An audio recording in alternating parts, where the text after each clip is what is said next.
Advisory Opinion 21 Uspap page 122. Performance create an obligation to comply with USPAP. The appraiser has a professional responsibility to recognize the capacity in which he or she is performing. The responsibility includes inquiry about, and recognition of, the client's expectations.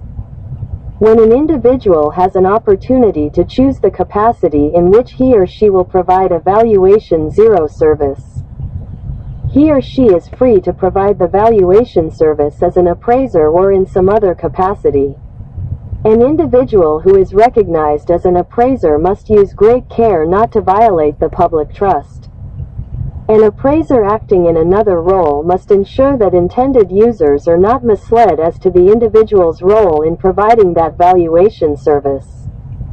USPAP also places an obligation on an appraiser, even when he or she provides a valuation service in some other capacity, that obligation being to not mislead the intended users of the valuation service about the capacity in which he or she is acting. If a valuation service is premised on advocacy or compensation arrangements that are contrary to the ethics rule, an individual acting as an appraiser cannot perform the valuation service. Within appraisal practice, there are standards that describe the requirements for developing and communicating appraisal or appraisal review assignments. Appraisers who provide valuation services for which there are no standards must comply with the portions of USPAP that apply generally to appraisal practice. The record-keeping rule applies to appraisal or appraisal review assignments. For other assignments, there are no USPAP record-keeping or work file requirements. The scope of work rule applies only to appraisal and appraisal review assignments. 2 illustrations. 3-4 Brokerage and Appraisal 1. Robert Agent is an individual who provides both brokerage and appraisal services. What are Robert's obligations 5 under USPAP when preparing a broker's price opinion, BPO? Answer.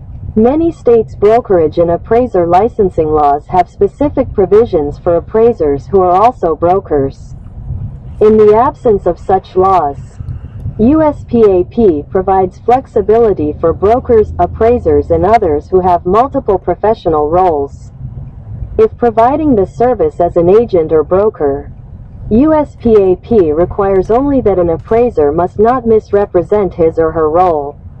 In other words, if Robert was contacted by his client because he is an agent or broker and signing his report as an agent or broker, then Robert need not comply with USPAP except to not misrepresent his role.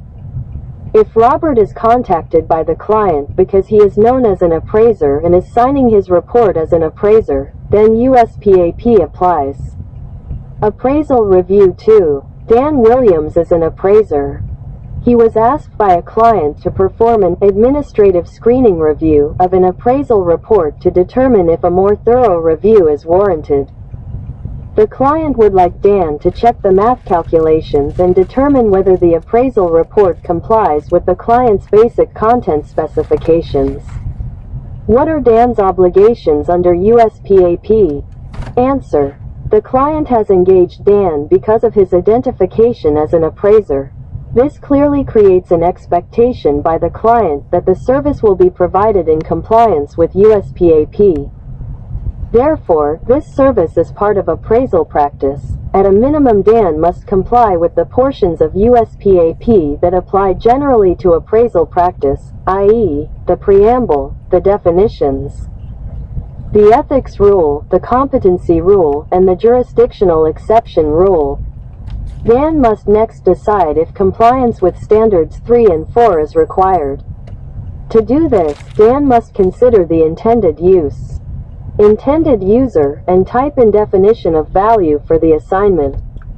These factors are the basis of Dan's scope of work decision.